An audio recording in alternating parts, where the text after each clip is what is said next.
Welcome to our explanation of our project Mental Health Dinos. Our project uses sentiment analysis of tweets scraped from Twitter to see how people have been affected by mental health issues during the COVID-19 pandemic. We worked hard to map this data in an interactive website for users to understand how mental health issues exist globally.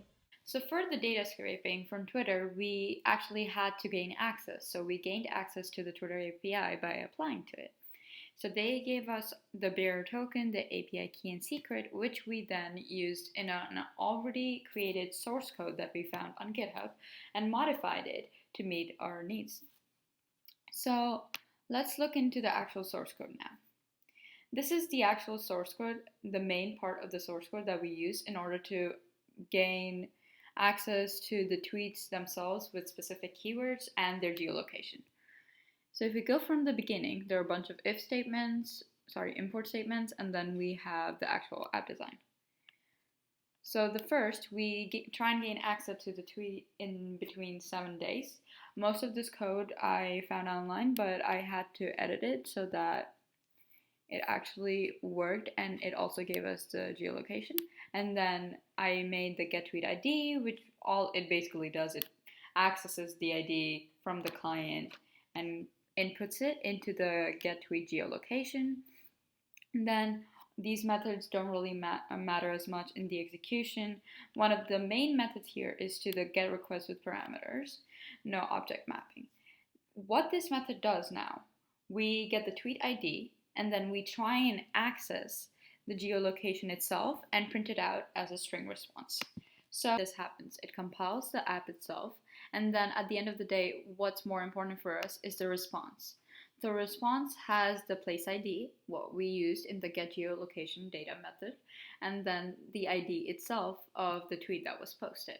And then it tells us the exact location with the full name, Manhattan, New York geotype feature, which is the main part of what we did in our project. And then this location is mapped into an interactive data page that you will find on the website. Welcome to my screen capture as part of Team Mental Health Dinos, and I'm going to take you through the part I did for our project. And so what we needed to do was collect the tweets, analyze the sentiment, and classify them. So I used TextBlob, which is a natural language processing library.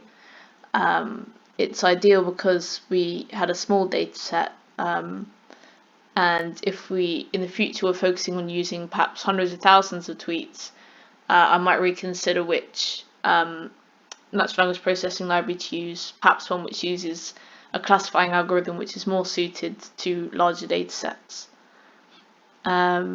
So I had to get my access tokens and keys for the Twitter API as I signed up as a Twitter developer, and I imported my libraries. I also imported emojis for future use. We could pair certain words with emojis. Perhaps if someone uses emojis and certain words, it means perhaps their mental health is in a worse state than someone who perhaps only uses words. The problem with only looking for emojis is that someone could be using like a sad face, but they could be saying something like, "Oh, my favorite character, died in the TV show today," or someone could be posting a meme and a crying face because they think it's funny. So I think it's more about the combination of text and emojis rather than just emojis.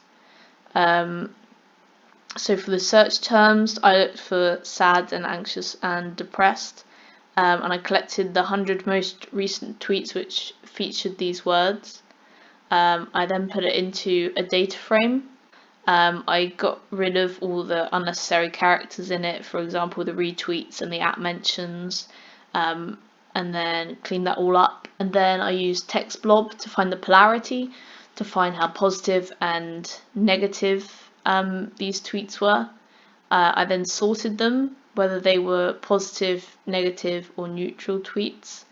I looked at the proportion of positive to negative, and most of them were negative, but that wasn't a big surprise. And then finally I plotted them to find the polarity, and this visually confirmed that most of them are negative tweets because it is of course related to poor mental health. And then I classified them based on polarity into different amounts of severity. So we have minor, moderate, and severe.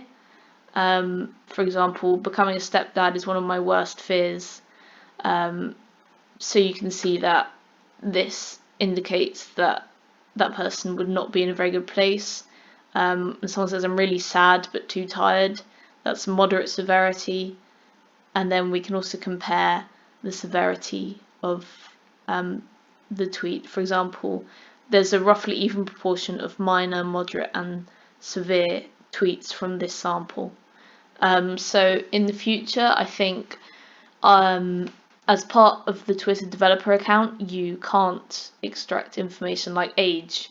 You agree not to do that when you sign up. So perhaps if you could scan each person's profile from the person who tweeted and perhaps use metadata, for example, their interests, maybe the school they go to maybe guess what kind of age bracket they're in, you can more accurately gauge the mental health of, for example, college students, high school students, grade school students, adults, and maybe you can see the kind of general health of each age group, and also because you can access the location data of each tweet, you can see around the world what the mental health is like during this year of the pandemic. Hi, my name is Victoria Henneman, and my portion of this project was to take the tweets and find their location points, which is obtained through the longitude and latitude of the tweet, and then plot their sentiment analysis scores on a map. So basically what I did to get the template for the map was I used an open source from GitHub and basically adjusted it to we for the general map, and obviously like some of the code is commented out or changed or tweaked to fit what we wanted. Specifically, this part right here, we kind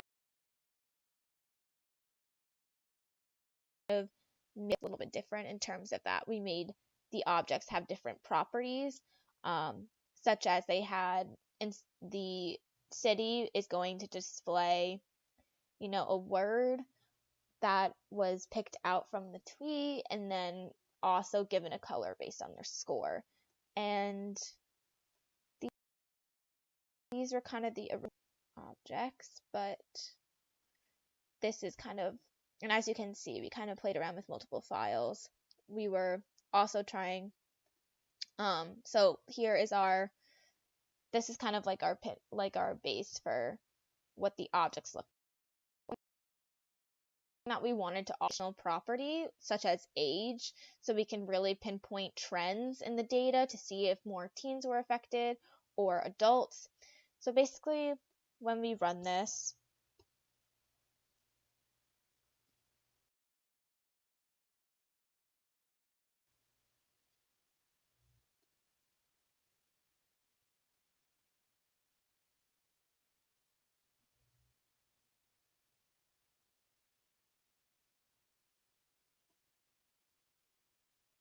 and then click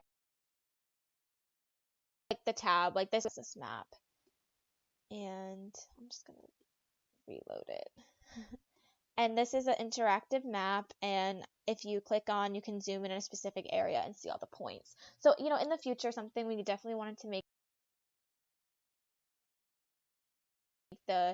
to really adhere to those that might be colorblind, because here we chose red and green, and people that are red green colorblind might not be able to see this data. So definitely in the future, to either make a difference, present the same data in a more inclusive way, or definitely fix the color palette to be more inclusive.